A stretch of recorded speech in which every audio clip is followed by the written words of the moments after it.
ভারতের সাথে যদি আমাদের 10 বছর যুদ্ধ করা লাগে, এই 18 কোটি মানুষ দিয়ে ভারতের সাথে যুদ্ধ করে পোষাবো? আমাদের 50 কোটি যদি জনশক্তি থাকে, মোদির 100 কোটি রে।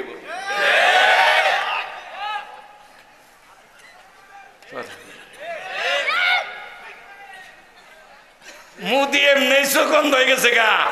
বাংলার জমিনে ভারতকে আর কোন দালালি করতে দেওয়া হবে না। বেশি তালিবালি করবা, 7 সিস্টার স্বাধীন করে দিব। স্ত্রী নিয়ে গেছো গা, ঘর সংসার করে খাও গা।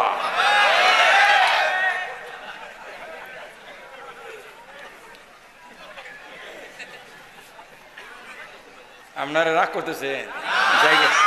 আর 5 মিনিট কমো, 12 বাজে না। এটা কইতে আমার 2 দিন লাগবো। এনে 10টা সাবজেক্ট আছে, 10টা। কয় সাবজেক্ট কইছি? এটা হলো শিরক, পিতামাতা সন্তান কম নেওয়ার চালাকি করা যাবে না। এই জন্য বলবো, যুবক যারা, তোমাদের এইভাবে একটা কথা বলি, যারা বিবাহ করো নাই, মেয়ে যখন দেখতে যাবা, মেয়ের বাড়ির ঘরের তাক দেখবা, যদি ডানুর কৌটা থাকে, ওই মেয়ে বিয়ে করো না। কারণ তুমি যারা বিয়ে করতে যাচ্ছ, তোমার শাশুড়ি ওরে ডানুর কৌটা খাওয়াইয়া মানুষ করছে। এরে বিয়ে করলে তোমার চাকরিটা খালি ডানু কিনতে যাবো। মেয়ের বাবার বলি, মেয়ে যখন দেখাবেন, ডানুর কৌটা অন্য বাড়িতে রাখবেন। কে আমার তো 2 গলি রক্ষা করো লাগবো, এটা মেয়ে বিয়ে জানাবো না।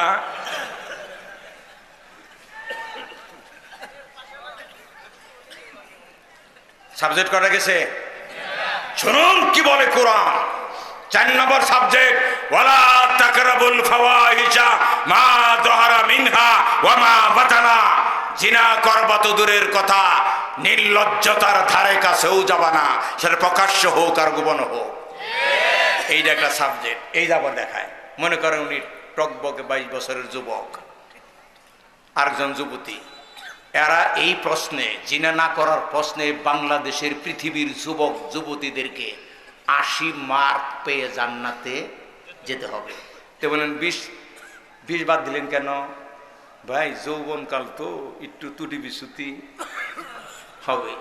আমার বড় ভাইয়ের বিয়ে, খালাতো বোন বিয়ের ভিড় আছে, খালাতো বোন এই দিকে আসতেছে, আমি এই দিকে যাইতেছি। কথা বলে এটা দিব একটু ধাক্কা, এটা আপনারও হয়েছে, এত দর বেশি দেখেন নাই। খালাতো বোন বসে রয়েছে, এই কেমন আছো রে, কখন আইস? কিন্তু এর চেয়ে বেশি আইগানো যাবে না। এই দেশে একটা ইসলামী রাষ্ট্র ছাড়া এ দেশের যুবক যুবতীদের চরিত্র ভালো করে জান্নাতের যোগ্য করা সম্ভব না। সুতরাং এ দেশের যুবক যুবতীদেরকে জান্নাতে নেওয়ার জন্য একটা ইসলামী রাষ্ট্রের প্রয়োজন, ঠিক আছে?